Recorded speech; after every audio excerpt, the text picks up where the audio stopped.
So Kaif 6 managerial and financial analysis नाम क्या है? Managerial and financial analysis, this mean कोई दो पार्ट्स हैं सिलेबस के, एक मैनेजेरियल एनालिसिस और एक फाइनेंशियल एनालिसिस।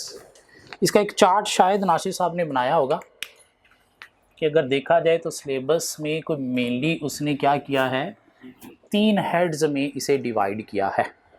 एक पहला हेड उसने नाम दिया है इसे मैनेजेरियल एनालिसिस का, जहाँ से एग्जामिनर कहता है जी कि मेरा आप लोगों के साथ प्रॉमिस है कि मैंने कोई 30 to 40 मार्क्स का पेपर जो है वो यहाँ से टेस्ट करना है। 30 to 40 मार्क्स का, 30, 35, मैक्सिमम 40 तक भी जा सकता है, जिसके अंदर हमारे पास कोई 3 टॉपिक्स हैं। एक है एक्सटर्नल एनालिसिस जो आज हम स्टार्ट करेंगे, एक है इंटरनल एनालिसिस और एक है ethical decision making. Ethical decision making, कुछ 3 टॉपिक्स हैं इसके अंदर। कहाँ से ये टॉपिक उठाए गए हैं? ये पेपर वैसे तो रिप्लेसमेंट है BMBS की, लेकिन अभी तक जो ICAP ने हमें टीचर्स को एक बुक दी है, उसको खोलते ही उसके अंदर कोई 4 चैप्टर फाइनल लेवल पे CFAP 3 है, एक BMS, उसके as it is 4 chapter copy paste करके उन्होंने बुक में दे दिए हैं। मतलब BMBS नहीं, वो जो BM वाला पोर्शन भी है वो कहाँ से उठाया है? BMS से। मीन लेवल थोड़ा हाई कर दिया। कुछ चीज़ें जो BMBS में नहीं थी BMS में थी, तो वो भी सिलेबस में आ गई। ठीक हो गया। सो रिप्लेसमेंट ये BMBS की है, लेकिन लेवल इसका BMS है। ये 2 एरिया वहाँ से उठाए हैं। इन 2 एरिया से रिलेटेड BMBS में कोई अबाउट आप कह लें एक चैप्टर का 80% मीन कोई पौना चैप्टर था, लेकिन BMS में इनसे रिलेटेड 3 चैप्टर है, तो वो उठा के दे दिए उसने।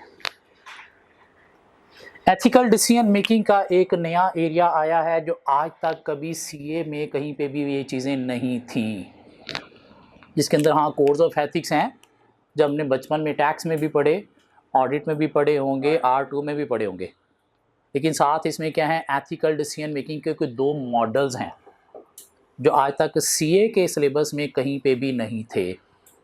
कहाँ से उठाए गए हैं? ACCA ICW से वो मॉडल उठाए गए। ठीक हो गया, नई चीज़ें। सो ये है हमारे पास मैनेजेरियल एनालिसिस का एरिया 30 to 40 मार्क्स का। उसके बाद हमारे पास कोई 3 एरियाज़ हैं। एक है हमारे पास फाइनेंस एंड रिस्क का एरिया, जिसको आगे फर्दर 2 पार्ट्स में डिवाइड कर दिया गया है। एक है हमारे पास स्टैटिस्टिकल एनालिसिस का एरिया,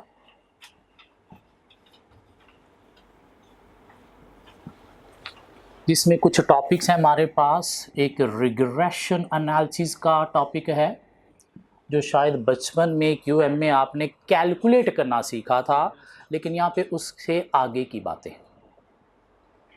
मीन उसका डिसीजन मेकिंग के साथ क्या ताल्लुक़ है, उसका रिस्क के साथ क्या ताल्लुक़ है, ये मॉडल क्यों अप्लाई होता है, इसकी बेस पर डिसीजन कैसे लिए जाते हैं, इसकी बेस पर प्लानिंग कैसे की जाती है, मीन इसका मेन यूजेज क्या है, सिर्फ कैलकुलेशन नहीं, वो आपने सीख ली, मेन यूजेज की तरफ, मीन अब आगे की बातें। ठीक हो गया। इसके अलावा एक टॉपिक है यहाँ पे प्रोबेबिलिटी थ्योरी का, ये भी शायद थोड़ा सा आपने QM लेवल पे पढ़ा था, लेकिन वहाँ पे भी जस्ट कैलकुलेशन की हद तक था, मेन उसका थ्योरेटिकल एस्पेक्ट जो है वो यहाँ पे आएगा। इसके अलावा एक टॉपिक है हाइपोथेसिस से रिलेटेड। हाइपोथेसिस बोलते हैं गैस लगाने को, फ्यूचर की प्रेडिक्शन करने को, तो वो चीज़ें यहाँ पे हम पढ़ेंगे। ठीक हो गया। इसके अलावा दूसरा एरिया क्या है फाइनेंस एंड रिस्क के अंदर? Financial analysis.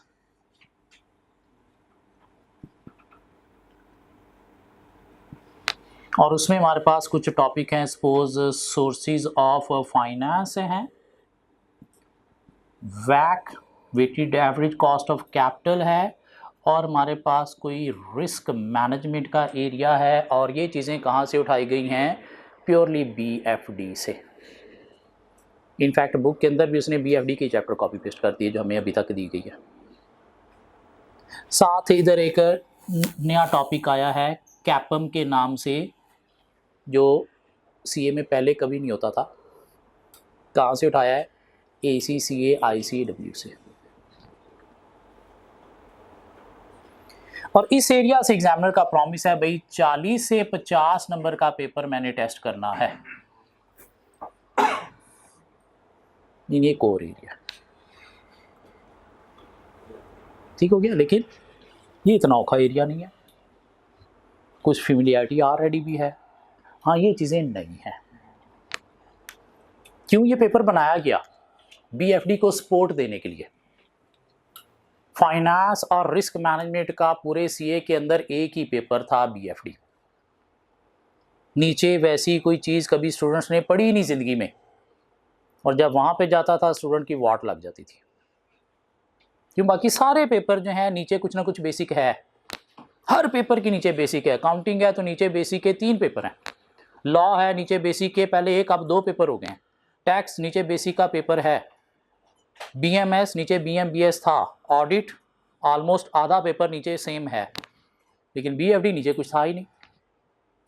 तो वहाँ पे रिजल्ट बड़ा गंदा, स्टूडेंट्स के लिए बिल्कुल नई चीज़ें। स्टूडेंट CA फाइनल लेवल पे तो बल्कि खुद से पढ़ सकता है, लेकिन ये पेपर नहीं पढ़ सकता था। क्यों? नीचे कुछ बेसिक पढ़ा ही नहीं हुआ। तो आई कैप को थोड़ा ख्याल आया कि नहीं, हमें इसकी भी कोई बेसिक लेवल की नीचे चीज़ें देनी चाहिए, नीचे भी हमें कोई पेपर देना चाहिए, ताकि CFAP में जब स्टूडेंट जाए तो वो चीज़ें पहले से थोड़ा कॉन्सेप्ट हो, थोड़ा सा आइडिया हो, और क्लास में बैठते ही चीज़ें हज़म करना शुरू कर दे। तो इसलिए ये पेपर बना दिया गया। तो BFD की कुछ चीज़ें शायद उस लेवल की क्वेश्चनिंग यहाँ पे नहीं होगी जिस लेवल की BFD पे होती है। यहाँ पे थोड़ा लोअर लेवल पे टेस्टिंग होगी। ठीक हो गया। उसके बाद हमारे पास एक तीसरा एरिया है जो हम ऑलरेडी कॉस्ट जिन्होंने पढ़ी हुई है उन्होंने शायद पढ़ा हुआ है, और वो क्या है? Budgeting and projection. Budgeting and projection का जहाँ से एग्जामिनर का हमारे साथ प्रॉमिस है भाई कोई 15 से 25 नंबर का पेपर यहाँ से टेस्ट होगा। 15 से 25 नंबर का पेपर मीन कोई 20, 22, 18 नंबर यहाँ से टेस्ट होंगे, जिसके अंदर उसने क्या किया है, वो जो कॉस्ट के अंदर बजटिंग थी वहाँ से ख़त्म कर दी, कॉस्ट को छोटा कर दिया, आसान कर दिया, और वो बजटिंग उठा के यहाँ पे डाल दिया। साथ क्या आ गई? फोरकास्टिंग आ गई, साथ क्या आ गया? NPV आ गया, IRR आ गया, पे बैक पीरियड आ गया। तो ये चीज़ें ऑलरेडी कॉस्ट में थी, वहाँ से उठा के उसने इधर रख दिया। तो ये हमारा कोई टोटल सिलेबस है, 3 नहीं, हम इसको 4 एरियाज़ में डिवाइड कर लेते हैं। ये इतना पोर्शन जो है आपको एक बंदा जो सामने खड़ा है ये पढ़ा देगा, और ये इतना एरिया आप एक अच्छे नेक आदमी नासिर बादशाह साहब से पढ़ेंगे। ठीक हो गया, क्योंकि हमें फील हुआ कि वो इस चीज़ में एक्सपर्ट है, एक्सपीरियंस उनका इसी चीज़ में ज़्यादा है, तो वो ये पढ़ाएंगे और ये चीज़ें मैं पढ़ा दूँगा। तो थोड़ा बहुत एक्सपीरियंस शायद मेरे पास भी होगा।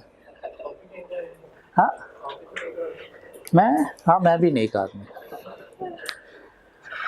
सो ये हमारा सिलेबस है जो हमने कवर करना है, जो हम 4 अक्टूबर को ऑलरेडी स्टार्ट कर चुके हुए हैं। टारगेट है हमारा कि हमने 31 जनवरी तक ये सिलेबस आपका वाइंड अप कर देना है। 31 जनवरी तक हमारे पास ऑलमोस्ट 100 लेक्चर्स बनेंगे,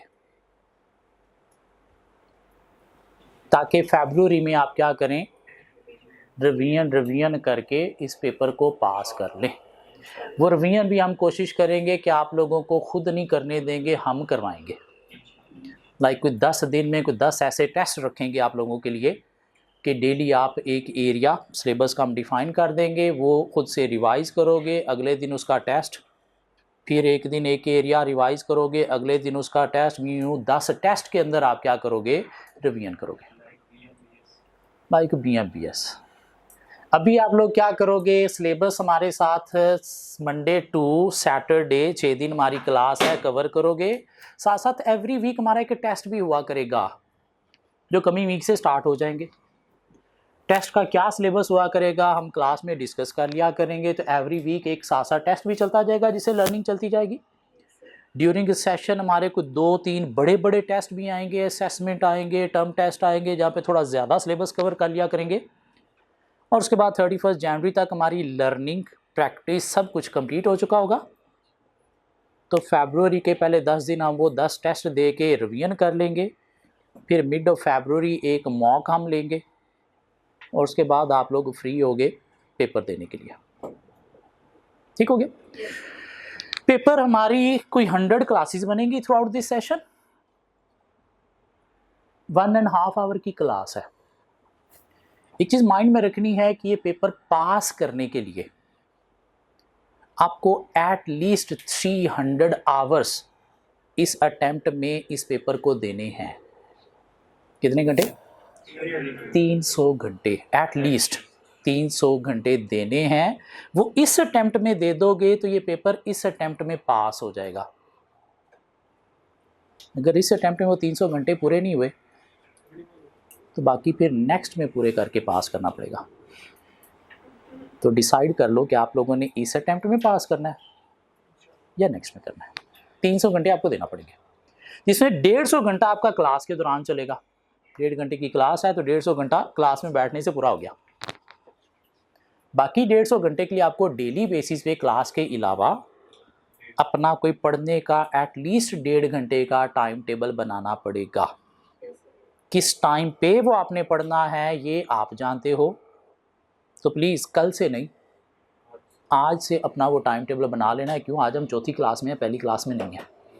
अब तक कुछ स्टूडेंट्स का बन चुका होगा, कुछ का नहीं बना, तो प्लीज़ अपने डे के शेड्यूल में से वो 1.5 घंटा फिक्स करें कि इस टाइम पे मैंने ये पेपर पढ़ना है। मीन डेली का काम साथ साथ करना है, वो साथ साथ होता जाएगा। टेस्ट जब आएगी तो आपको मौत पड़ेगी नहीं।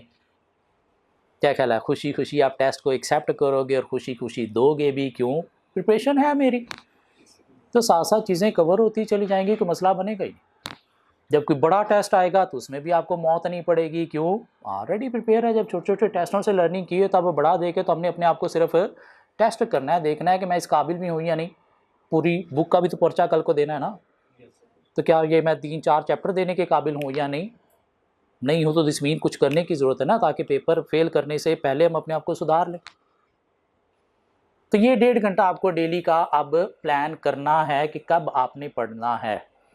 इधर सुबह उठ के आपने पढ़ना है कॉलेज आने से पहले, कॉलेज आके क्लासेस के बीच में कोई गैप है तो वो लाइब्रेरी में बैठ के यूटिलाइज़ करना है, या आपने क्लासेस ख़त्म होने के बाद कहीं पे लाइब्रेरी में या कहाँ पे जाके पढ़ना है।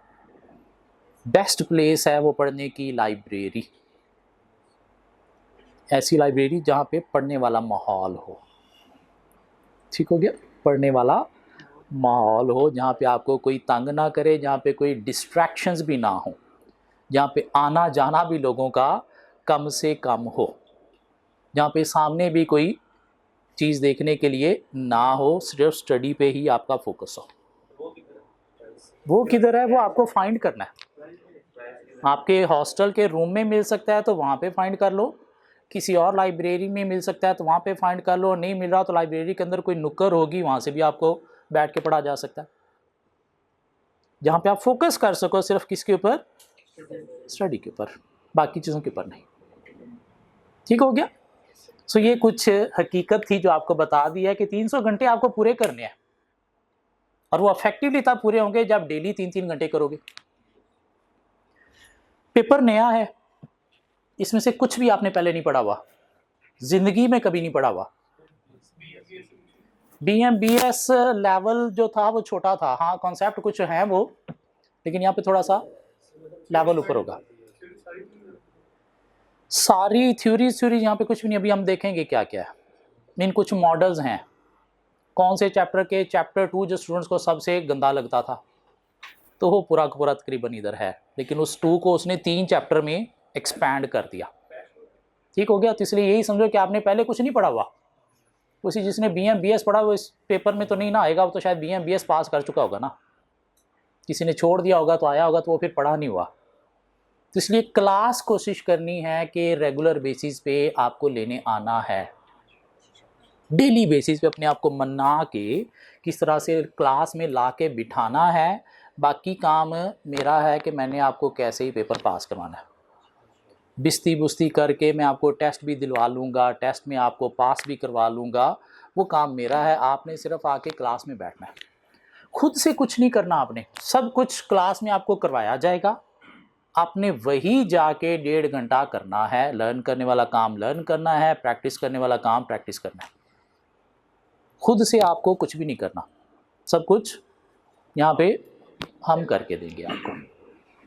ठीक है, किताब आई है नहीं आई है, क्या करवाना है ये हमें देखना है, कहाँ से करवाना है और क्या करवाना है।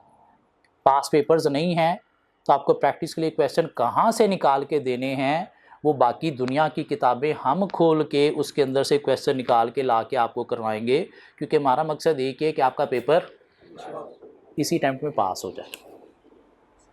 और पास करने के लिए बेस्ट टेक्निक आपके पास है रेगुलरिटी।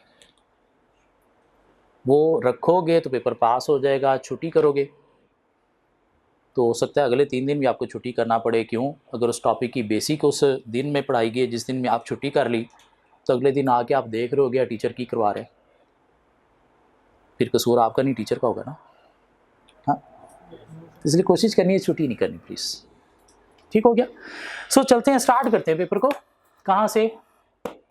मैनेजरियल एनालिसिस से ये एरिया हम पहले कवर करेंगे और फिर इस तरफ आएंगे, और लास्ट 3 डेज़ में आप मेरे साथ चलोगे। फर्स्ट 3 डेज़ में आप नासिर साहब के साथ ये चीज़ें कवर कर रहे होगे।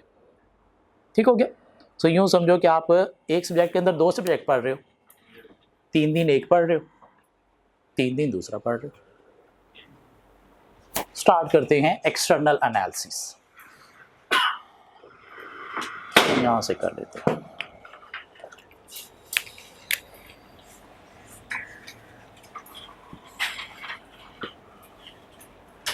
ये पेपर आपको क्या लगता है मैनेजरियल एंड फाइनेंशियल एनालिसिस क्यों करने हैं?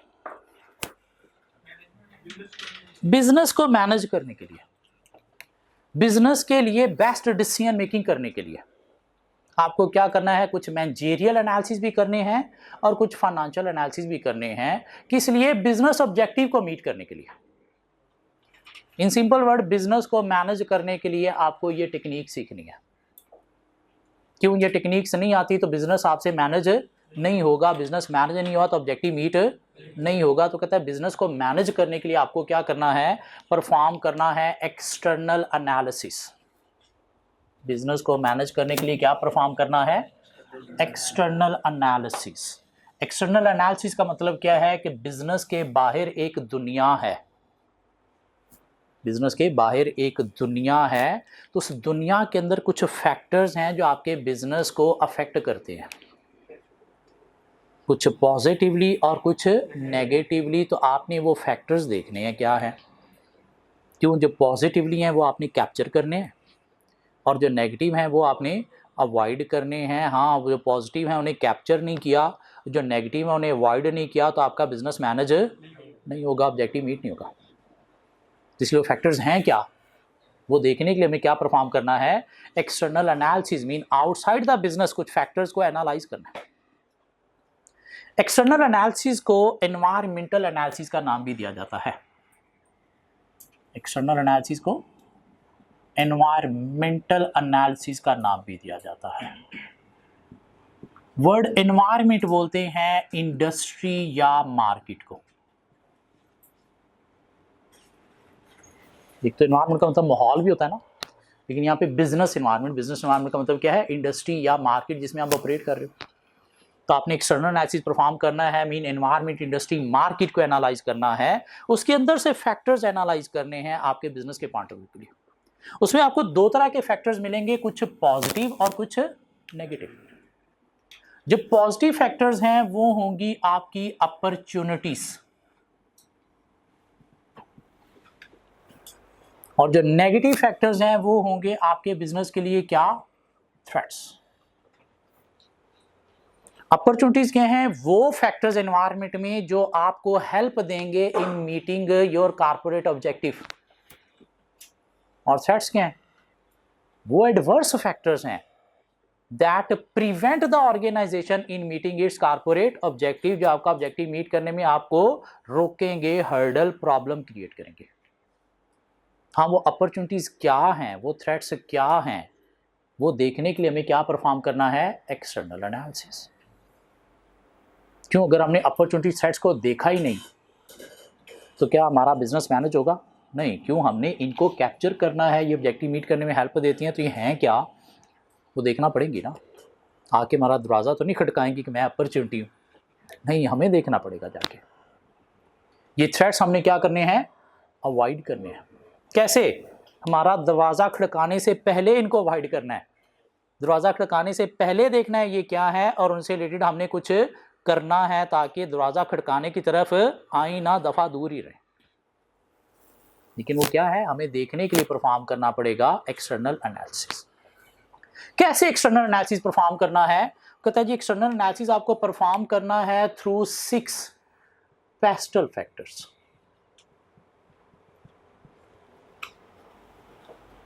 एक्सटर्नल एनालिसिस आपको परफॉर्म करना है 6 पेस्टल फैक्टर्स के थ्रू। क्या हैं ये pastel factors, political factors,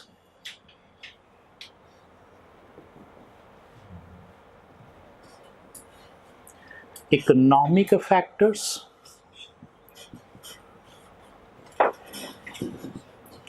social factors,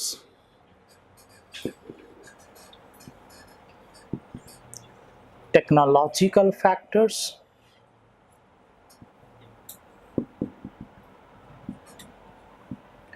ecological factors,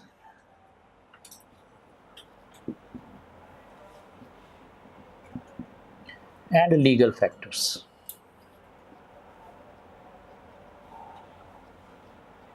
PESTEL stands for political, economic, social, technological, ecological and legal. एक चीज याद रखनी है, सबके साथ अल अल अल अल अल आ रहा है, लेकिन इकोनॉमिकल नहीं है। क्या है, इकोनॉमिक। इकोनॉमिक का मतलब इकोनॉमिक्स से रिलेटेड फैक्टर्स हैं। इकोनॉमिकल का मतलब होता है सस्ता या चीप, तो ये सस्ते या चीप फैक्टर नहीं है। और स्टूडेंट पेपर में बहुत बड़ा ब्लंडर करता है, इकोनॉमिकल फैक्टर लिख के आ जाते हैं। इकोनॉमिकल नहीं है, क्या है, इकोनॉमिक फैक्टर्स। इन इकोनॉमी की बातें हैं, इकोनॉमिक्स की बातें। सो हमें क्या करना है, एक्सटर्नल एनालिसिस परफॉर्म करना है, और कैसे परफॉर्म करना है, थ्रू 6 पेस्टल फैक्टर्स। इनको देखना है कि हमारे बिजनेस के लिए पॉजिटिव है, मीन अपॉर्चुनिटी है, या फिर नेगेटिव है, मीन थ्रेट्स है। पॉलिटिकल फैक्टर में हमने क्या देखना है, पॉलिटिकल फैक्टर में हमने देखना है जी who is in the government. वो कंट्री जहां पे हम ऑपरेट कर रहे हैं वहां की गवर्नमेंट कौन है, कौन सी पार्टी गवर्नमेंट है। क्यों, इससे हमारा बिजनेस पॉजिटिवली या नेगेटिवली अफेक्ट होता है।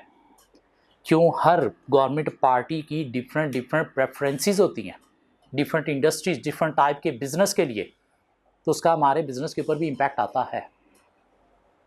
पाकिस्तान में देखा जाए तो मेनली 3 तरह की पार्टीज हैं, एक पीपीपी है, एक पीएमएलएन है, और एक पीटीआई है।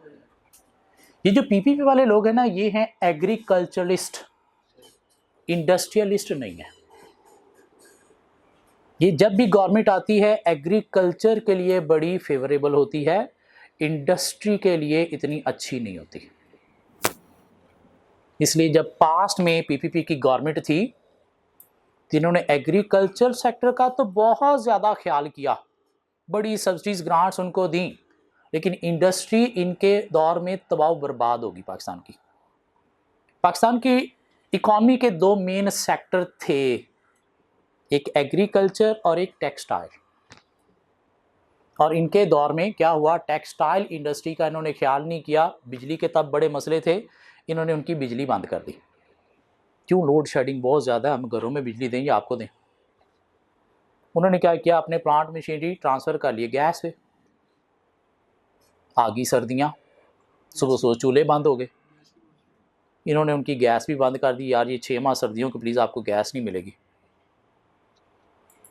उन्होंने क्या किया, अपनी इंडस्ट्री यहाँ से उठा के कहाँ ले गए, बांग्लादेश। और बांग्लादेश इकोनॉमिकली हमसे यहाँ पे था, आज यहाँ पे है। किसने पहुँचाया, हमने। सो पीपीपी गवर्नमेंट है, और अगर हम एग्रीकल्चरलिस्ट हैं तुम्हारा बिजनेस के लिए क्या है, ग्रांट सब्सिडीज मिलने से ऑब्जेक्टिव मीट करने में हेल्प मिलेगी। लेकिन अगर इंडस्ट्रियलिस्ट हैं फड़का के रख देंगे। फिर एक गवर्नमेंट आ गई पीएमएलएन की उसके बाद, और ये हैं इंडस्ट्रियलिस्ट, एग्रीकल्चरलिस्ट नहीं। अपनी मिलें हैं, शुगर मिलें, तीनों ने आके वो पॉलिसीज़ बनाई जो इंडस्ट्री की फेवर में हैं, स्पेशली शुगर मिलें। एग्रीकल्चर सेक्टर का ख्याल नहीं किया, और क्या हुआ, एग्रीकल्चर सेक्टर ने अपनी प्रोडक्शन की, प्रोडक्शन करने के बाद मार्केट के अंदर उनको इतनी भी प्राइस नहीं मिल रही थी कि अपनी कॉस्ट ही पूरी कर सके। उन्होंने क्या किया, अपनी प्रोडक्शन दरियाओं में, नहरों में फेंक दी। क्यों, स्टोर करने पे भी कॉस्ट आ रही है, और स्टोर भी तब करें ना जब आगे से कोई प्राइस नज़र आ रही हो।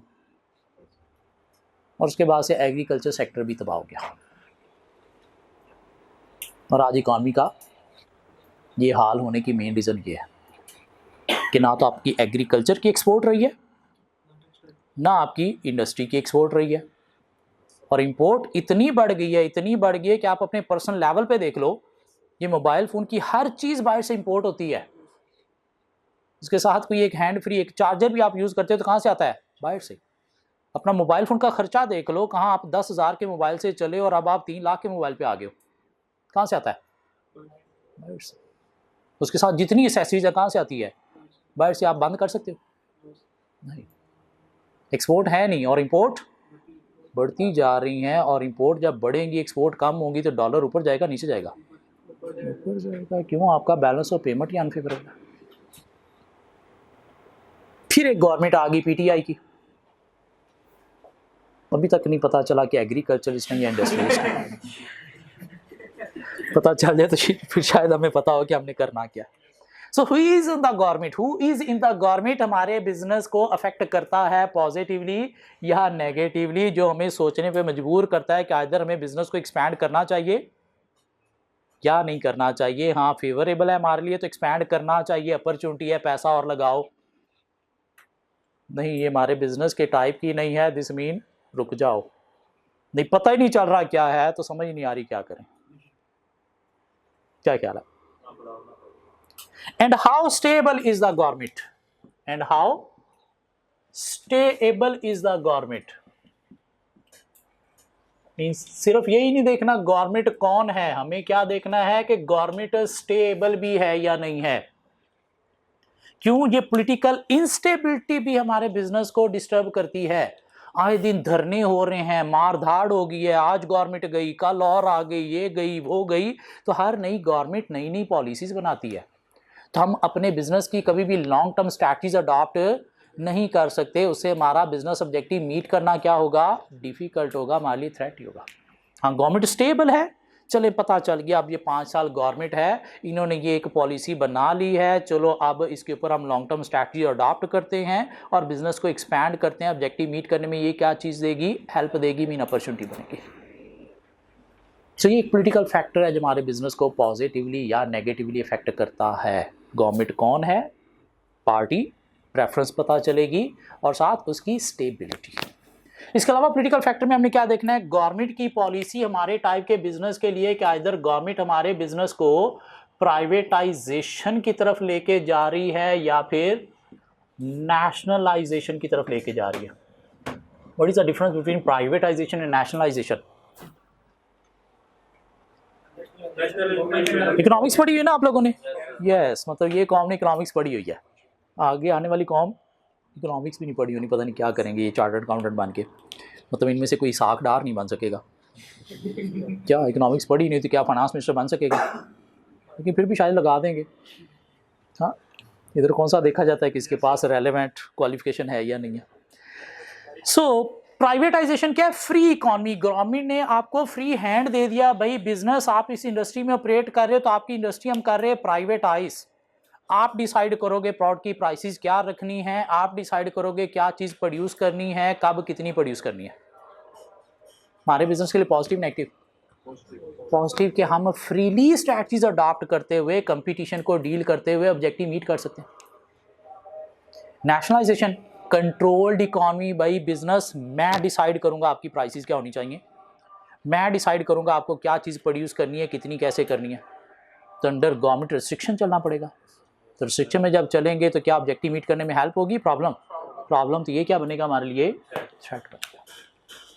Political factor. इसके अलावा पॉलिटिकल फैक्टर क्या हो सकता है? गवर्नमेंट का हमारे टाइप के बिजनेस के लिए टैक्सेशन इंक्रीज करना, अपॉर्चुनिटी या थ्रेट? थ्रेट। क्यों? हमारा ऑब्जेक्टिव मीट करने में हर्डल, प्रॉब्लम क्रिएट करेगा। या गवर्नमेंट ने हमारे टाइप के बिजनेस को क्या दी? सब्सिडी दी। अपॉर्चुनिटी जो थ्रू कॉस्ट कटिंग हमारा ऑब्जेक्टिव मीट करने में हेल्प देगी। गवर्नमेंट ने हमारे टाइप के बिजनेस को ग्रांट्स दी। अपॉर्चुनिटी जो थ्रू कॉस्ट कटिंग हमारा ऑब्जेक्टिव मीट करने में हेल्प देंगे। Political factor. इसके अलावा पॉलिटिकल फैक्टर क्या हो सकता है? गवर्नमेंट का इंफ्रास्ट्रक्चर का बजट इंक्रीज करना या डिक्रीज करना। ये इंफ्रास्ट्रक्चर का बजट क्या आता है? गवर्नमेंट इंफ्रास्ट्रक्चर का बजट इंक्रीज कर दिया, मीन नए रोड्स बनेंगे, नए हाईवेज बनेंगे, मोटरवेज बनेंगे, रेलवेज बनेंगे, डैम्स बनेंगे। बिजनेस के लिए पॉजिटिव नेगेटिव?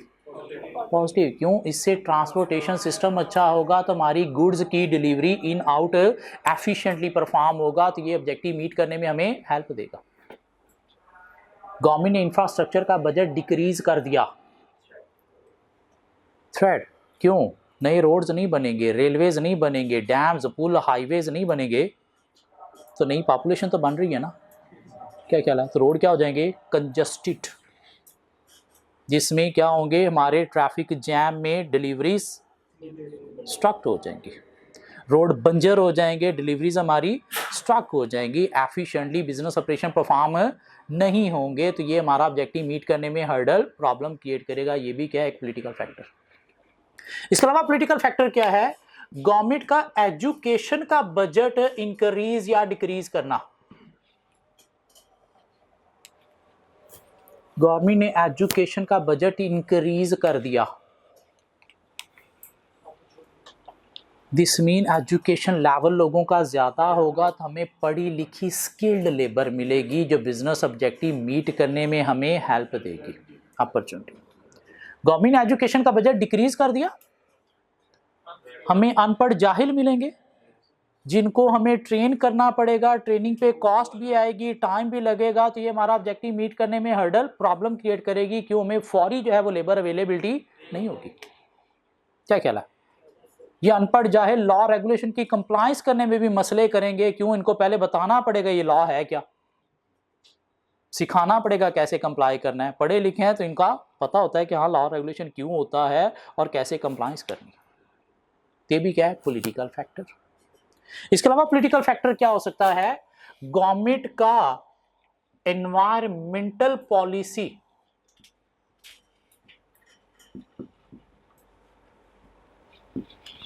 टाइट करना या लूज करना। गवर्नमेंट ने एनवायरमेंटल पॉलिसी टाइट कर दी। भाई बिजनेस देखो, बिजली एक स्केर्स रिसोर्स है, हमारे पास उतनी प्रोडक्शन नहीं है जितनी डिमांड है, तो घरों में बिजली जाना अच्छी बात नहीं है। तो बिजली को थोड़ा सेव करने के लिए भाई बिजनेस आपको रात को 8 बजे के बाद से सुबह 8 बजे तक बिजली नहीं मिला करेगी। बिजनेस के लिए पॉजिटिव या नेगेटिव? नेगेटिव। अगर हमारी प्रोडक्शन 24 घंटे चल रही थी तो अब 12 घंटे चलेगी। अगर हमारा बिजनेस 1 से रात 12 बजे तक चलता था तो अब 8 बजे बंद करना पड़ेगा। तो इससे ऑब्जेक्टिव मीट करने में हर्डल, प्रॉब्लम फेस करना पड़ेगी। बिजनेस में क्या क्या, चलो जी हम गैस पे चले जाते, कोई मसला नहीं। देखो सर्दियाँ आ गई हैं, सुबह सुबह बच्चों ने नाश्ता करके स्कूल कॉलेज जाना होता है, बेचारे भूखे जा रहे हैं। तो प्लीज़ ये 6 माह सर्दियों के यार गैस ना लो, है ही नहीं। अपॉर्चुनिटी थ्रेट नहीं भाई, बिजनेस नई गवर्नमेंट आ गई है पीटीआई की, हमने बाहर से गैस भी इंपोर्ट कर ली है, हमारे रिलेशन बड़े अच्छे थे, बिजली के हमने प्रोजेक्ट लगा के वाफर बिजली पैदा कर ली है, तो अब आपको 24/7 बिजली गैस मिलेगी, कोई इशू नहीं है। अपॉर्चुनिटी है ख्वाब जो ऑब्जेक्टिव मीट करने में आपको हेल्प देगा। सो ये है कुछ पॉलिटिकल फैक्टर्स जो हमें एक क्वेश्चन के अंदर से आइडेंटिफाई करके देखना होते हैं कि हमारे बिजनेस के लिए पॉजिटिव है या फिर नेगेटिव। इसके अलावा हमने देखना है इकोनॉमिक फैक्टर। इकोनॉमिक फैक्टर में क्या देखना है, इकोनॉमी से रिलेटेड कुछ फैक्टर्स। क्या देखना है, हमने देखना है जी नेशनल इनकम। जिस इकोनॉमी जिस कंट्री में हम ऑपरेट कर रहे हैं, either GDP national income increase हो रहा है या डिक्रीज हो रहा है। What is national income? Total value of goods and services produced in the country during the year। Mean एक कंट्री में एक साल के अंदर जो भी गुड्स एंड सर्विसेज प्रोड्यूस हुई हैं उनकी वैल्यू को नाम दिया जाता है क्या, national income. As compare to previous year increase हुई है, तो इकॉनमी ग्रोथ की तरफ है। क्या ख्याल है, दिस मीन लोगों की परचेजिंग पावर इंक्रीज हुई है, तो हमारी सेल इंक्रीज होने का चांस है, बिजनेस एक्सपेंशन का चांस है, मीन अपॉर्चुनिटी है, ऑब्जेक्टिव मीट करने में हेल्प देगी। National income as compare to previous years decrease हुई है, तो लोगों की परचेजिंग पावर कम हुई है, तो उससे हमारी सेल अफेक्ट होने से ऑब्जेक्टिव मीट करने में हर्डल प्रॉब्लम फेस करना पड़ेगी। तो ये एक इकोनॉमिक फैक्टर है। क्या ख्याल है, डिस्पोजेबल इनकम लोगों की कम या ज़्यादा हुई है, परचेजिंग पावर कम या ज़्यादा हुई है, GDP total number of goods services increase या डिक्रीज हुई है। इसके अलावा हमारे पास इकोनॉमिक फैक्टर क्या है, inflation. What is inflation? General rise in price level. हम जिस इकॉनमी में ऑपरेट कर रहे हैं वहाँ पे इन्फ्लेशन रेट पूरे एशिया में सबसे हाईएस्ट है करंटली। बिजनेस के लिए पॉजिटिव नेगेटिव? क्यों? हमारी कॉस्ट ऑफ प्रोडक्शन ज़्यादा हो जाएगी, लेबर महंगी मिलेगी, मटेरियल महंगा मिलेगा, ओवरहेड्स महंगे मिलेंगे, और उससे कॉस्ट ऑफ प्रोडक्शन ज़्यादा होने से हमारा पर यूनिट मार्जिन, अगर हम प्राइस ज़्यादा चार्ज करके कस्टमर पे ट्रांसफ़र करेंगे तो डिमांड कम होने से हमारी सेल ऑब्जेक्टिव अफेक्ट होगा। तो ये क्या है, थ्रेट है। जो चीज़ इकॉनमी के लिए बुरी है ना, जिसमें हम ऑपरेट कर रहे हैं, वो हमारे बिजनेस के लिए भी बुरी है। ये दिमाग में रखना है, जो चीज़ इकॉनमी के लिए बुरी है वो हमारे बिजनेस के लिए भी बुरी है। इसके अलावा क्या है इकोनॉमिक फैक्टर हमारे पास, अनएम्प्लॉयमेंट। हमारे कंट्री के अंदर अनएम्प्लॉयमेंट रेट बहुत हाई है। 1500 कैफ क्वालिफाइड स्टूडेंट इस वक्त इंडस्ट्री में फिर रहे हैं, आर्टिकल नहीं मिल रहे। इकोनॉमी के लिए पॉजिटिव है या नेगेटिव है? तो बिजनेस के लिए भी नेगेटिव है। क्यों? अनएम्प्लॉयमेंट हाई होने का मतलब क्या है, लोगों की परचेजिंग पावर कम है। अनएम्प्लॉयमेंट हाई होने का मतलब क्या है, लोगों की परचेजिंग पावर कम है, जो हमारी सेल को अफेक्ट करते हुए ऑब्जेक्टिव मीट करने में हर्डल प्रॉब्लम क्रिएट करेगी। अनएम्प्लॉयमेंट कम हो गई है, लोगों को जॉब्स मिली हैं, तो परचेजिंग पावर क्या हो गई है, हाई हो गई है, तो ये ऑब्जेक्टिव मीट करने में हेल्प देगी, बिजनेस एक्सपेंशन में हेल्प देगी। इसके अलावा हमारे पास क्या है economic factor, interest rate. Central bank ने, गवर्नमेंट ने नहीं, सेंट्रल बैंक ने इंटरेस्ट रेट हाई कर दिया। बिजनेस के लिए पॉजिटिव नेगेटिव? नेगेटिव। क्यों? कॉस्ट ऑफ बोरिंग ज्यादा होने से अगर हमारे कोई लोन पे प्रोजेक्ट चल रहे थे तो हमें बंद करना पड़ेंगे, या कोई फ्यूचर प्लान था हमारा लोन के थ्रू एक्सपेंशन का, तो अभी हमें रोकना पड़ेगा, बिजनेस एक्सपेंशन रुक गई, मीन थ्रेट। ठीक हो गया। इंटरेस्ट रेट जब हाई होता है ना, तो लोग इक्विटी में इन्वेस्ट नहीं करते, बैंकों में इन्वेस्ट करते हैं। क्यों? बैंक से रिटर्न ज्यादा मिल रहा है, तो उस पॉइंट से भी बिजनेस एक्सपेंशन रुक गई। इंटरेस्ट रेट जब ज्यादा होता है ना, तो लोग सेविंग की तरफ ज्यादा आते हैं। मीन घरों में, तिजोरियों में जो पैसा पड़ा होता है उसको बैंक में रखते हैं। जब ये तिजोरी में पड़ा ना, मीन पॉकेट में पड़ा है, तो ये टिकता नहीं है, ये खर्च होता है, कंजम्पशन ज़्यादा होती है। लेकिन जब तिजोरी में नहीं, बैंक में रख दिया, तो बैंक से निकलवा के खर्चना बड़ा औखा काम होता है। और बैंक में रखा ही क्यों है? रिटर्न के लिए। तो वेट करते हैं, रिटर्न कमाते हैं, बाद में खर्चेंगे, अभी खर्चे अवॉइड करते हैं। तो उससे क्या होगा? कंजम्पशन मीन सेल कम और सेविंग ज़्यादा, मीन सेल भी हमारी इफेक्ट होगी, बिजनेस एक्सपेंशन, इन्वेस्टमेंट भी इफेक्ट होगी। तो ये क्या है? हमारे लिए थ्रेट है। भाई इतनी बुरी चीज़ है इकॉनमी के लिए, तो सेंट्रल बैंक ने हाई किए क्यों है?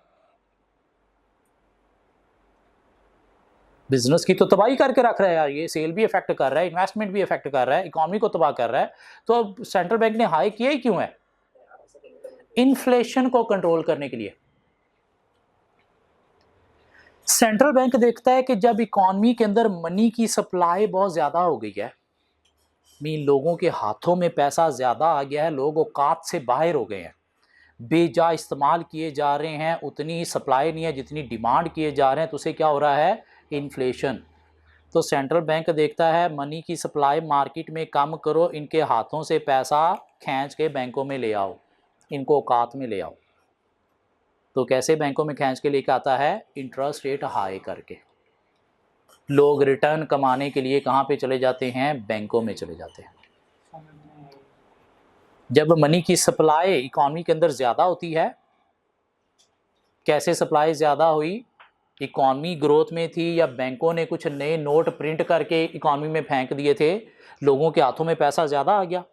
और जब आपकी पॉकेट में पैसा होता है तो आप टिकते नहीं हो, फजूल चीज़ें भी ख़रीदना शुरू कर देते हो। तो ये जनता भी क्या करने लग जाती है? फजूल डिमांड करना शुरू कर देती है, उतनी पीछे से सप्लाई नहीं होती। और जब सप्लाई कम है, डिमांड ज़्यादा है, तो उसे प्राइसेस हाई जाएंगी। तो ये इन्फ्लेशन है, जिसको नाम दिया जाता है डिमांड पुल इन्फ्लेशन का। तो इस इन्फ्लेशन को कंट्रोल करने के लिए सेंट्रल बैंक क्या करता है? मनी की सप्लाई को कंट्रोल करो, इनके हाथों से, जेबों से पैसा, तिजोरियों से पैसा बैंक में ले आओ। कैसे? इंटरेस्ट रेट हाई करके। ये रिटर्न कमाने की खातिर बैंक में ले आएंगे। लेकिन जैसे ही इन्फ्लेशन कंट्रोल हुआ है, फौरी आपने इंटरेस्ट रेट को लो करना है, नहीं किया तो इकॉनमी तबाह हो जाएगी, बिजनेस इन्वेस्टमेंट रुक गई है। और जैसे ही इंटरेस्ट रेट लो हुआ, हमारे लिए क्या बन गया? लोन के थ्रू बिजनेस एक्सपैंड करना सस्ता। इंटरेस्ट रेट लो है ना, तो लोग बैंकों में पैसा नहीं इन्वेस्ट करते, इक्विटी में करते हैं। क्यों? हमें हलाल के बिजनेस का प्रॉफिट खाना है, बैंक का हराम नहीं खाना। जब हाई था तब रिटर्न था, जब लो हुआ तो हमें हराम नहीं खाना। इंटरेस्ट रेट लो हुआ है तो लोग बैंकों में पैसा नहीं रखते कि हमें हराम नहीं खाना, घर पे तिजोरी में पड़ा रहने दो। क्यों? बैंक में बेशक हमें इंटरेस्ट नहीं मिल रहा, फिर भी इंटरेस्ट के पैसे में रोल ऑफ हो रहा है, हराम के पैसे में रोल ऑफ हो रहा है। तो हमें हराम नहीं खाना, घर पे तिजोरी पे पड़ा रहने दो, हमारा खालिस हलाल। और जब घर पे पड़ा है तो टिकेगा नहीं, फिर क्या होगा? कंजम्पशन से बिजनेस की सेल बढ़ने के पॉइंट से भी हमारे लिए क्या बनेगा? अपॉर्चुनिटी। समझ आती है ये चीज़? इंटरेस्ट रेट का हाई या लो होना हमारे बिजनेस को कैसे पॉजिटिवली या नेगेटिवली अफेक्ट करता है।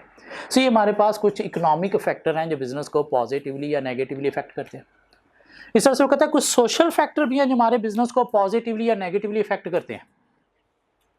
सोशल फैक्टर क्या है? डेमोग्राफी। डेमोग्राफी बोलते हैं टाइप ऑफ सोसाइटी को।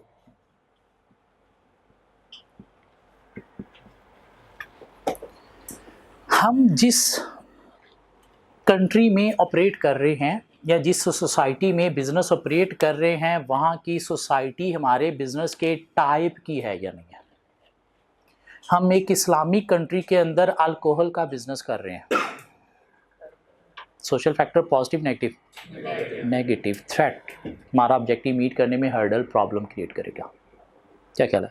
हम एक ऐसे कंट्री के अंदर चिल्ड्रन गारमेंट्स का बिजनेस कर रहे हैं जहाँ पे गवर्नमेंट ने बर्थ रेट पे रिस्ट्रिक्शन लगा दिया है कि बच्चे दो ही अच्छे। क्यों? इतने सारों में से भी तो दो ही अच्छे निकलते हैं, इसलिए दो ही अच्छे। और हम क्या कर रहे हैं? चिल्ड्रन गारमेंट्स का बिजनेस कर रहे हैं। क्या सोसाइटी हमारे टाइप की रही? नहीं। अब हमारे टाइप का कस्टमर नंबर में क्या हो जाएगा? कम हो जाएगा। तो हमारे लिए क्या बना? थ्रेट। मीन अब हमें शायद अडल्ट्स गारमेंट्स की तरफ जाना चाहिए। ये आजकल आपने देखा है पाकिस्तान में ये जितने भी अडल्ट्स गारमेंट्स के बड़े बड़े ब्रांड थे, चिल्ड्रन गारमेंट्स की तरफ भी आना शुरू हो गए। क्यों? बच्चों वाली सोसाइटी अब टाइप की होगी है ना, यहाँ पे बर्थ रेट हाई हो गया है, बच्चे ज़्यादा हो गए हैं। इतने बच्चे हैं पाकिस्तान में कि हर गली में 2 स्कूल हैं और मज़े की बात है चल रहे हैं।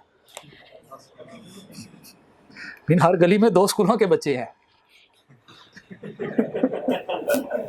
चल रहे हैं ना, क्या ख्याल है? मीन बर्थ रेट बहुत ज़्यादा हाई है।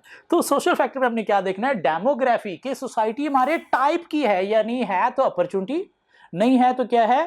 थ्रेट है। या सोशल फैक्टर में हमने क्या देखना है? कंज्यूमर का टेस्ट, फैशन, हैबिट, प्रेफरेंस।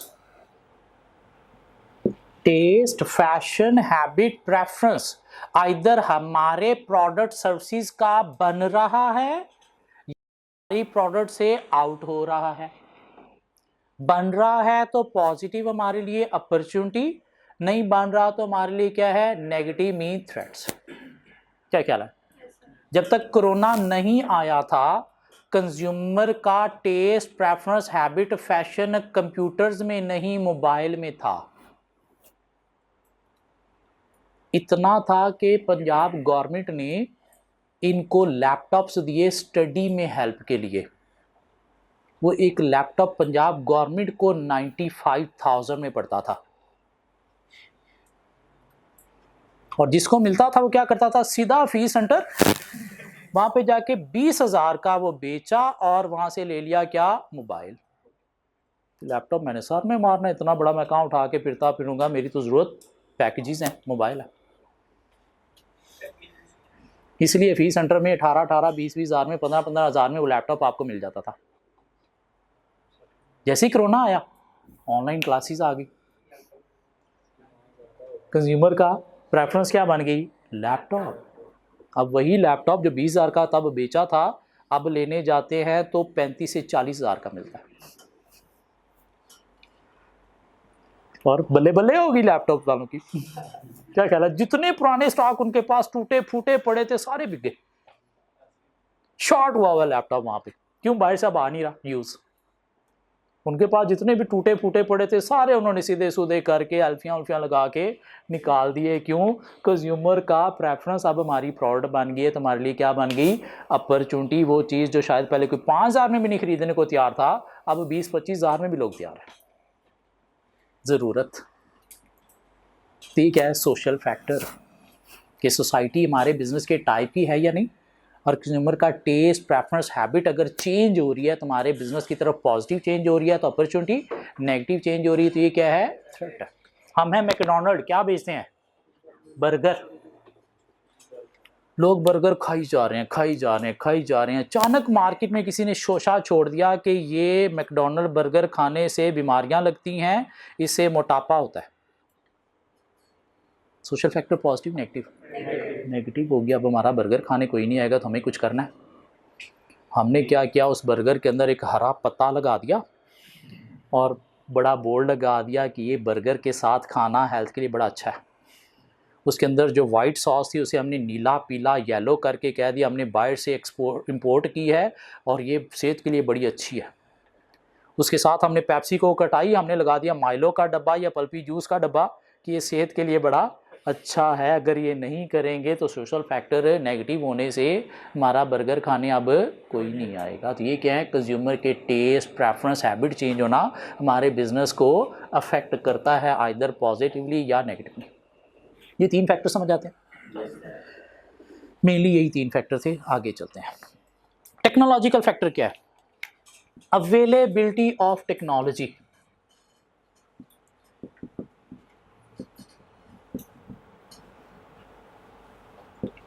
वो कंट्री जहां पे हम बिजनेस ऑपरेट कर रहे हैं, वहां पे हमारे टाइप के बिजनेस की टेक्नोलॉजी अवेलेबल है या नहीं है? तो अपॉर्चुनिटी है। क्यों? हम उस टेक्नोलॉजी को अडॉप्ट करके कॉस्ट एफिशिएंसीज अचीव करते हुए, प्रोडक्ट क्वालिटी इंप्रूव करते हुए ऑब्जेक्टिव मीट करने में हेल्प ले सकते हैं। क्यों? टेक्नोलॉजी जब भी आप यूज करोगे तो इससे बिजनेस के अंदर एफिशिएंसी आएगी ही आएगी। वो काम जो लेबर कर रही है वही आप मशीन के थ्रू करो तो क्वालिटी भी इंप्रूव होगी, नंबर ऑफ यूनिट्स भी कम टाइम में ज़्यादा प्रोड्यूस होंगे, आपकी पर यूनिट कॉस्ट कम होगी, लेबर कॉस्ट बच जाएगी। क्या ख्याल है? तो अगर टेक्नोलॉजी अवेलेबल है तो ऑब्जेक्टिव मीट करने में हेल्प देगी, वरना थ्रेट है। क्यों? आजकल के दौर में हमारा कंपटीशन सिर्फ और सिर्फ लोकल बिजनेस के साथ नहीं रहा। ड्यू टू ग्लोबलाइजेशन कस्टमर के पास पूरी दुनिया की प्रोडक्ट्स बाय करने की ऑप्शन अवेलेबल है, ईबे के थ्रू, अलीबाबा के थ्रू, अमेज़ॉन के थ्रू डिलीवरीज आ जाती हैं। कई आपको बाहर से मंगवा के स्टॉक किए हुए दराज से दे देते हैं, बल्कि बाहर के सारे ब्रांड ने अपने आउटलेट्स यहाँ पे बनाना शुरू कर दिए। कौन सा फॉरेन ब्रांड है जो आपको यहाँ पे नहीं मिल रहा?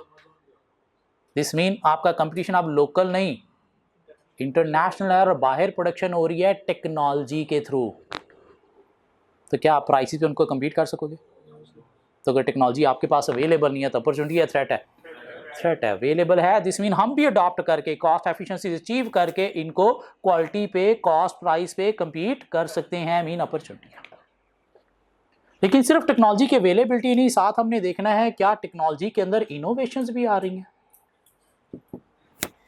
हैं तो अपॉर्चुनिटी, हम और एफिशिएंसी की तरफ जा सकते हैं। क्यों? दुनिया में तो इनोवेशंस भी आ रही हैं ना, लेकिन अगर यहाँ पे इनोवेशंस नहीं आ रही है, बहुत स्लो इनोवेशन आ रही है, तो ये भी क्या है हमारे लिए थ्रेट है। क्यों? इसकी बेस पर भी फॉरेन कंपटीशन को डील करना हमारे लिए डिफिकल्ट हो जाएगा। इकोलॉजिकल फैक्टर में हमने क्या देखना है? Awareness about environment. अब यहाँ पे एनवायरमेंट का मतलब क्या है? माहौल वाला एनवायरमेंट, कि डे बाय डे कंसर्न या अवेयरनेस अबाउट माहौल जो है वो लोगों की इंक्रीज हो रही है। ये पाकिस्तानी कौम जो सारी जिंदगी घट्टे मिट्टी धुएं में पली है, अब इसे भी पता चल गया कि पॉल्यूशन कोई चीज होती है और बड़ी बुरी चीज होती है। कब? जब 2 साल पहले स्मॉग हुई है। अदरवाइज इसको पता ही नहीं था पोल्यूशन भी कोई चीज होती है और ये क्या होती है और कहां से आती है। तो स्मॉग होने से इसको अवेयरनेस मिल गई, ओ पोल्यूशन, ये स्मॉग पोल्यूशन है। पोल्यूशन CO2 मिशन धुआं है। कहाँ से निकलता है? फैक्ट्रियों की प्रोडक्शन से। और ऐसे बिजनेस जिनकी फैक्ट्री प्रोडक्शन से बहुत ज्यादा धुआं निकल रहा है, अब मीडिया ने हाईलाइट करना शुरू कर दिया। क्या ख्याल है? This mean awareness about environmental activities, environmental friendly activities increase हो रही है। तब हमारे बिजनेस को भी क्या करना होगा? इसे फोकस करना होगा। अगर हम फोकस नहीं करेंगे तो ड्यू टू बैड रिप्यूट हमारा कस्टमर लूज होने से पोजीशन क्या हो जाएगी? वीक हो जाएगी। और जितनी ज़्यादा अवेयरनेस इंक्रीज हो रही है उतना हमारे लिए क्या है? थ्रेट है। तो हमें क्या करना होगा? एनवायरमेंटल फ्रेंडली एक्टिविटीज़ की तरफ जाना होगा, हमें पोल्यूशन को कंट्रोल करना होगा, हमें एनर्जी को क्या करना होगा? रिसाइकल करना होगा। मीन हमें खुद से जो है वो एनर्जी प्रोड्यूस करना होगी, रिसोर्सेज हमें रीप्रोड्यूस करना होंगे। नहीं करेंगे तो due to bad repute customer lose होने से पोजीशन वीक हो सकती है। थोड़ी एक्सटर्नल बात करनी है कि अवेयरनेस इंक्रीज हो रही है तो हमारे बिजनेस को उसके अकॉर्डिंगली चलना है, वरना हमारे लिए क्या बनेगा? थ्रेट। हाँ, वैसे चल रहे हैं तो फिर अपॉर्चुनिटी है। लीगल फैक्टर में हमने क्या देखना है? लॉज देखने हैं जो हमारे बिजनेस को अफेक्ट करते हैं। कौन से लॉज हमने देखने हैं? हमने देखना है जी कंपनी लॉ, हमने देखना है एम्प्लॉयमेंट लॉ, हमने देखना है कंज्यूमर लॉ। कंपनी लॉ क्या है?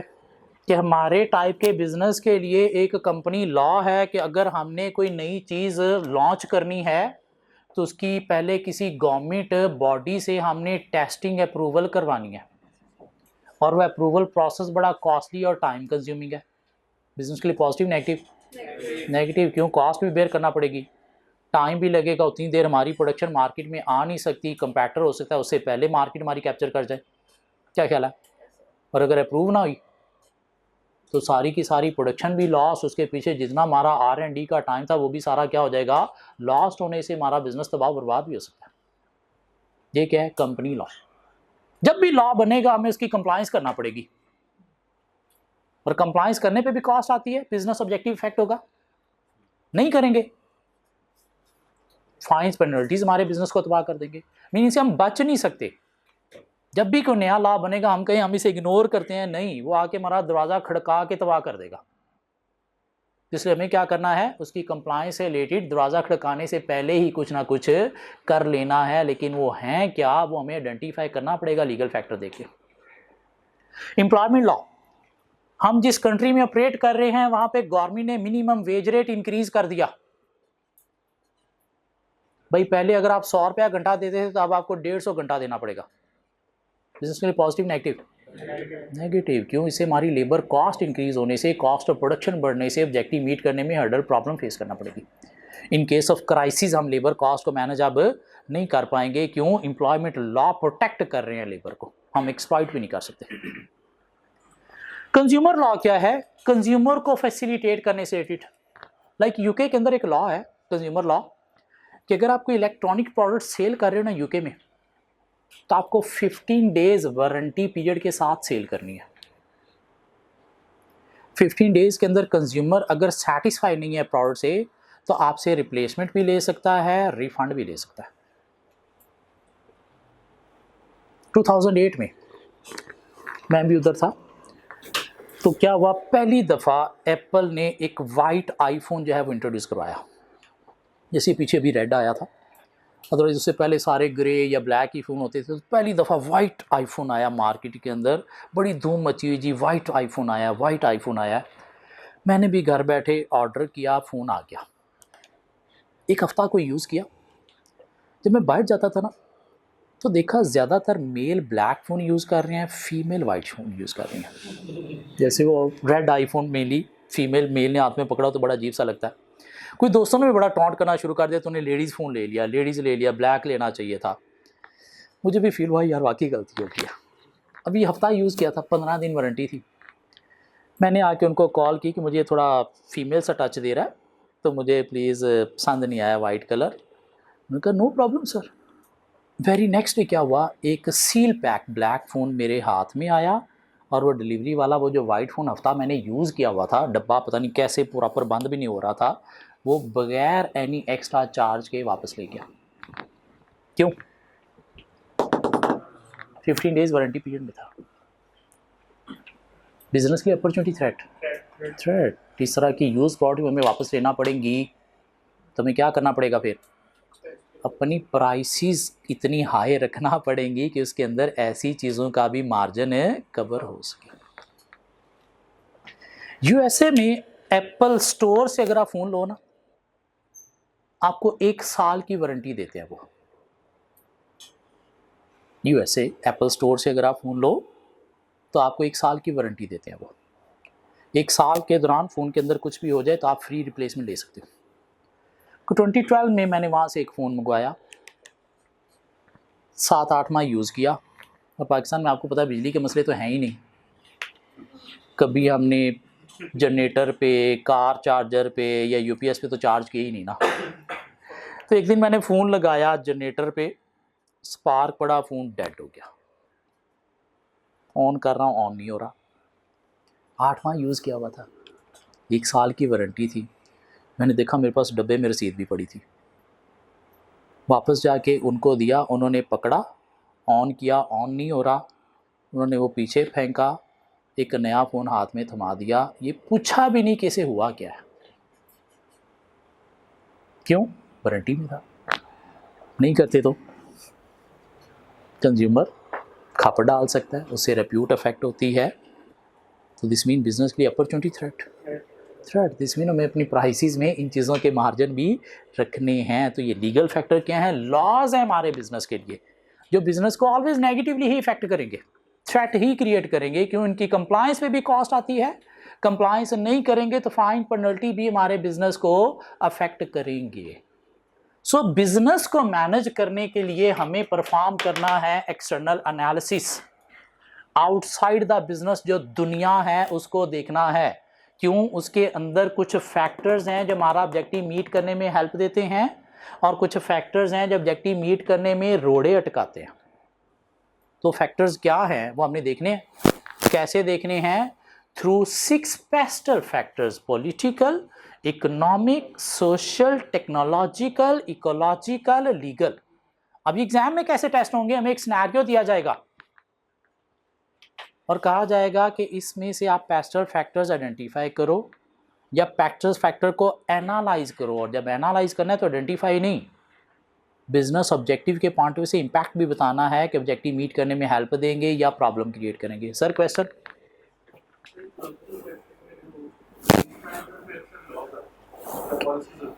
किस में? इकोलॉजिकल फैक्टर में। अगर कोई लॉ बना हुआ है तो वो आएगा लीगल फैक्टर में। अगर वैसे कोई पॉलिसीज हैं, लॉ नहीं है, स्ट्रिक्ट लॉ नहीं है जो पर्टिकुलर रीजन में हो सकता है, तो उसको हम इधर डिस्कस करेंगे। पॉलिटिकल में एनवायरमेंटल पॉलिसी मेनली क्या है? एनवायरमेंट से गवर्नमेंट की पॉलिसी टाइट हुई है, ये लूज हुई है। ठीक हो गया? इधर थोड़ा सा जनता के पॉइंट ऑफ व्यू से हम डिस्कस करेंगे कि अवाम के अंदर ये चीज की कंसर्न हाई है या लो है, जो हम फोकस कर रहे हैं या नहीं कर रहे। एक क्वेश्चन मिला आपको,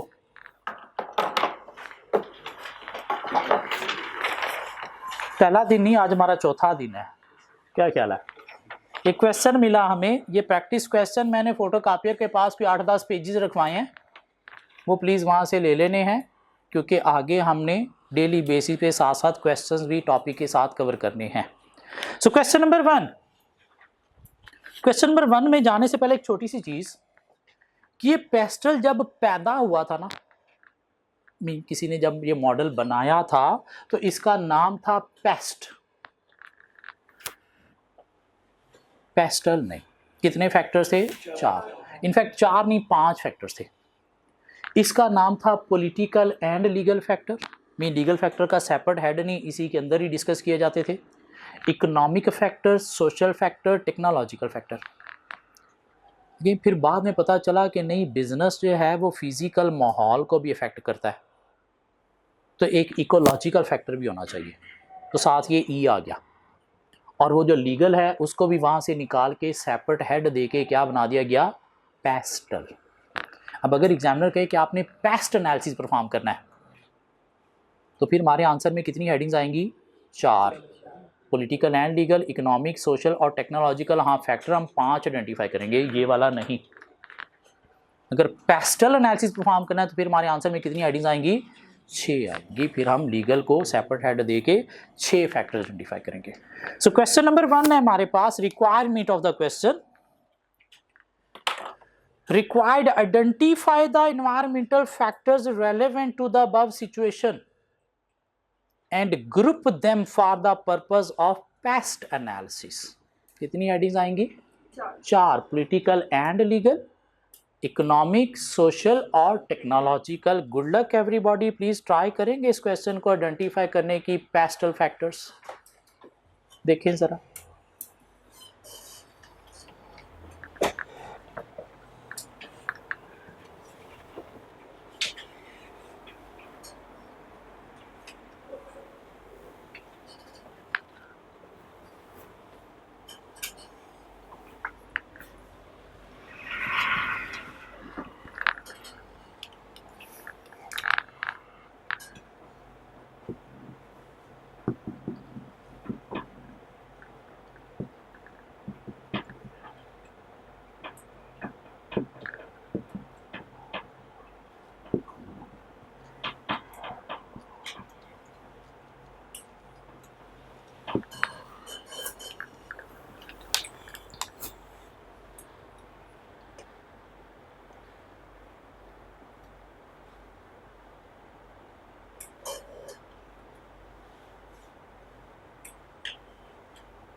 अभी डिस्कस करते हैं, आप देखें जो चीज़ नहीं समझ आ रही अंडरलाइन कर लें, अभी डिस्कस करते हैं।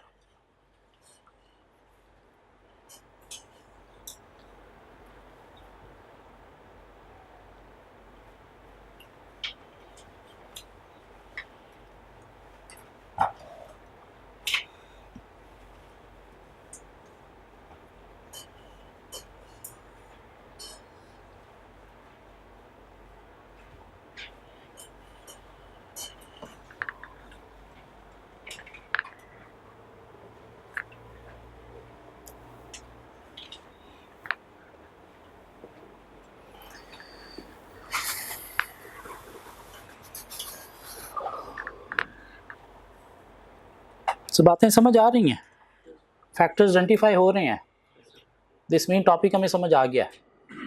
आइए मिलकर डिस्कस करते हैं। फ्लावरसम US based fast food chain has gained worldwide recognition due to unique taste, exemplary ambience and economy meals।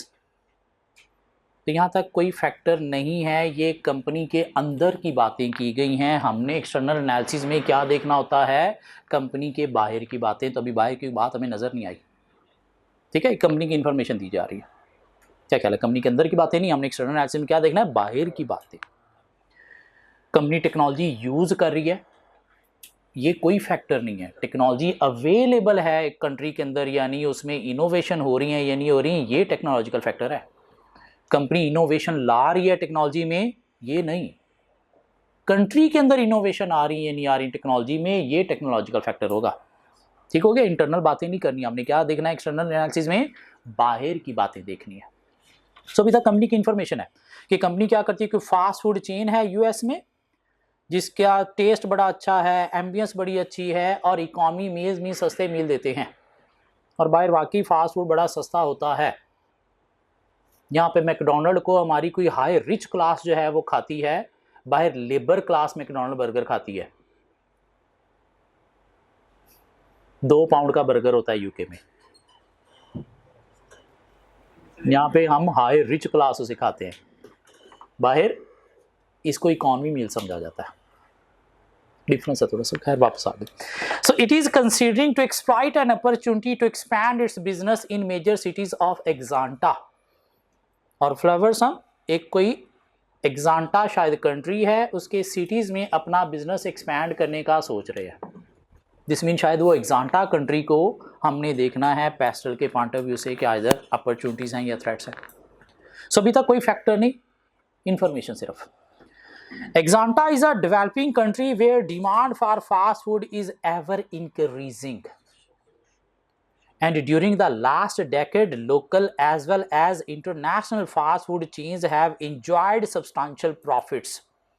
एक तो डेवलपिंग कंट्री है, मीन इकॉनमी जो है वो ग्रो हो रही है, प्रोडक्ट की डिमांड भी वहाँ पे ज़्यादा है और प्रॉफिटेबिलिटी भी इस टाइप के बिजनेस की क्या हुई है, इंक्रीज हुई है। तो इसको आप इकोनॉमिक फैक्टर में भी लिख सकते हो, डेवलपिंग कंट्री के पॉइंट ऑफ व्यू से, डिमांड के पॉइंट ऑफ व्यू से, सोशल फैक्टर में भी लिख सकते हो कि सोसाइटी हमारी प्रोडक्ट्स को प्रेफर कर रही है, मीन सोसाइटी का टेस्ट प्रॉफिट है और ऑलरेडी बिजनेस भी प्रॉफिटेबिलिटी में चल रहे हैं, तो ये हमारा ऑब्जेक्टिव मीट करने में हेल्प देगी, ज़्यादा बेस्ट है। मेरे ख्याल से आप इसको सोशल में ही लिखो। मीन एक हेड के अंदर 2 बातें नजर आई, सेपरेट हेड दे के उनको सेपरेट डिस्कस करना है, ठीक हो गया। एक पॉइंट सोशल में सेपरेट 2 लाइनों में एक्सप्लेन करेंगे। तो कोई और सोशल फैक्टर मिला तो उसका हम सेपरेट पॉइंट बनाएंगे। Despite widening wealth gap, fast food has gained immense popularity among lower and middle class. और इकॉनमी मील कौन खाएगा, लोअर और मिडिल क्लास ही खाएगी, क्या ख्याल है। और उसमें पॉपुलैरिटी भी हाई है, तो ये चीज़ भी हमारा ऑब्जेक्टिव मीट करने में हेल्प देगी। ऑलमोस्ट वही बात दोबारा की गई है, क्या ख्याल है। तो इसलिए वो डेवलपिंग कंट्री के पॉइंट ऑफ व्यू से आप पॉइंट इकोनॉमिक में भी लिख सकते हो, ये लोअर मिडिल क्लास वाला सोशल में लिख दो। क्लियर होती बात। However, social awareness group are pressurizing health ministry to revise public health policy by introducing stringent regulation on food industry लेकिन सोशल अवेयरनेस ग्रुप गवर्नमेंट को प्रेशराइज कर रहे हैं, फूड हेल्थ बॉडी को प्रेशराइज कर रहे हैं कि आप ऐसे बिजनेस जो फूड प्रोड्यूस कर रहे हैं इनके रेगुलेशन स्ट्रिक्ट करें।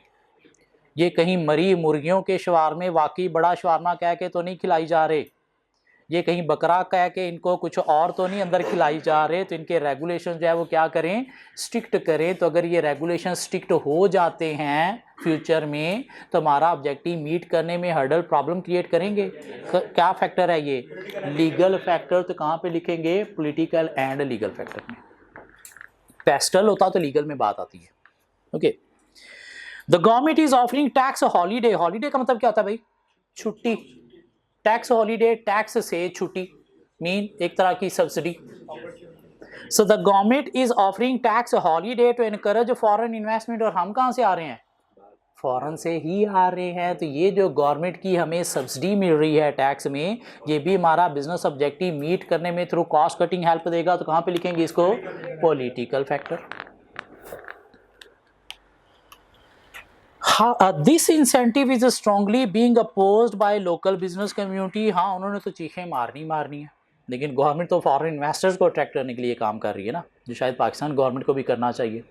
क्यों, जितनी इन्वेस्टमेंट यहाँ पे आएगी उतने बिजनेस यहाँ पे फैलेंगे, लोगों को जॉब्स भी मिलेंगी, अनएम्प्लॉयमेंट भी कम होगी, साथ नेशनल इनकम कहाँ पे प्रोड्यूस हुई, यहाँ पे। तो उससे इकॉनमी क्या होगी, बाहर से इन्वेस्टमेंट आएगी। कैसे आएगी, वो अपना डॉलर बेच के आपका पाक रुपये बाय करेंगे, जिससे डॉलर नीचे और पाक रुपये ऊपर जाएगा। डॉलर ऊपर क्यों जा रहा है, लोग यहाँ पे इन्वेस्टमेंट नहीं कर रहे, बल्कि लोकल इन्वेस्टर भी यहाँ से पैसा निकाल के बाहर लेके जा रहा है। क्यों, यहाँ पे पकड़ दकड़ स्टार्ट हुई है। किसके अकाउंट में पैसे पड़े हैं, बुला लो इसको FBR, बुला लो इसको FBR। लोग पैसा रख ही नहीं रहे, घरों में भी नहीं रख रहे, कहाँ लेके जा रहे हैं, बाहर। कैसे लेके जाना है बाहर, डॉलर खरीद के लीगली बिल जाना है। तो कैसे जाना है, डॉलर की डिमांड, पाक रुपये की सप्लाई, तो डॉलर कहाँ जाएगा। यानी कि इकॉनमी जो सारी ज़िंदगी चली ही करप्शन पे है, उसमें से अगर आप करप्शन निकाल दोगे तो कुछ बचेगा। वो करप्शन निकालने के चक्करों में करप्शन कहाँ पे पैसा जा रहा है, सारा जो पाकिस्तान के अंदर भी पड़ा था बाहर। कैसे, डॉलर खरीद के। बाहर जाके इन्वेस्टमेंट तो डॉलर में ही करनी है ना, डॉलर ही यूज़ करना है। तो पाक रुपये कन्वर्ट हो रहा है किस में, डॉलर में। तो डॉलर ऊपर क्यों ना जाए।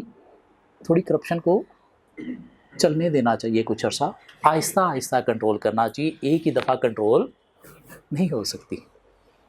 इकॉनमी सारी ज़िंदगी उसी पे चली है, तो उसे निकाल के आप नहीं चला सकते। क्या ख्याल है।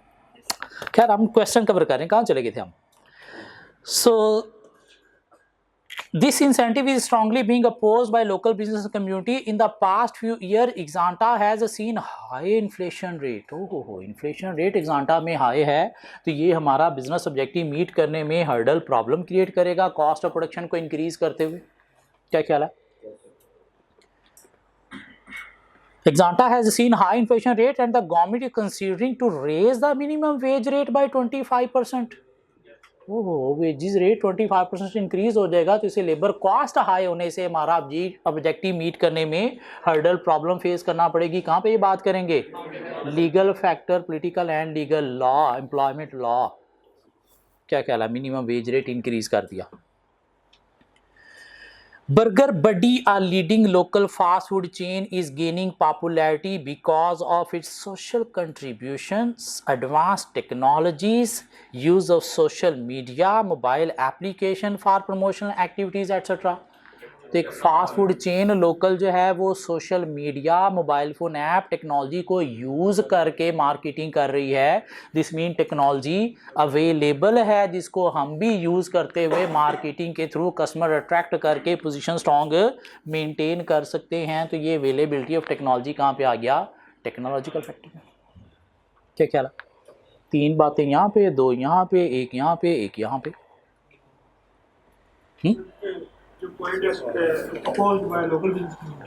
उसका कोई फ़र्क नहीं पड़ता हमें। मतलब वो ये कह रहे हैं भाई फॉरेन इन्वेस्टर को आप टैक्स हॉलीडे दे रहे हो, हमें भी दो, हमने तो अपने बिजनेस के पॉइंट से देखना है कि हमें मिल रही है। क्या ख्याल है, वो तो चीखें मारनी है ना उन्होंने। सो ये क्वेश्चन एज ए असाइनमेंट कल आप अटेम्प्ट करके लाओगे। आज जाके 1.5 घंटा पढ़ना है ना, क्या ख्याल है। क्वेश्चन नंबर 2 आप ट्राई करके आओगे, सिर्फ आइडेंटिफाई करोगे फैक्टर्स, बाकी हम कल क्लास में उसे डिस्कस करेंगे आपकी ट्राई को जज करने के लिए कि ठीक थी या नहीं थी। लेकिन क्वेश्चन 1 एज ए असाइनमेंट आपको अटेम्प्ट करके लाना है कल। कोई मसले मसाइल?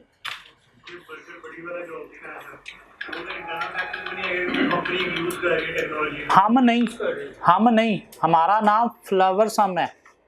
बर्गर बड़ी कोई वहाँ का लोकल बिजनेस एग्जांटा जहाँ पे हम जा रहे हैं वो कर रहा है, दिस मीन वहाँ पे टेक्नोलॉजी कंट्री के अंदर अवेलेबल है जो दूसरे यूज़ कर रहे हैं, तो हम भी उनको यूज़ करके अपनी मार्केटिंग के थ्रू कस्टमर अट्रैक्ट करके ऑब्जेक्टिव मीट कर सकते हैं। अगर हमारा बिजनेस ये कर रहा था तो फिर नहीं था हमने लिखना, फिर इंटरनल फैक्टर हो जाना था। ठीक हो गया, भाग जाओ, कल मिलते हैं।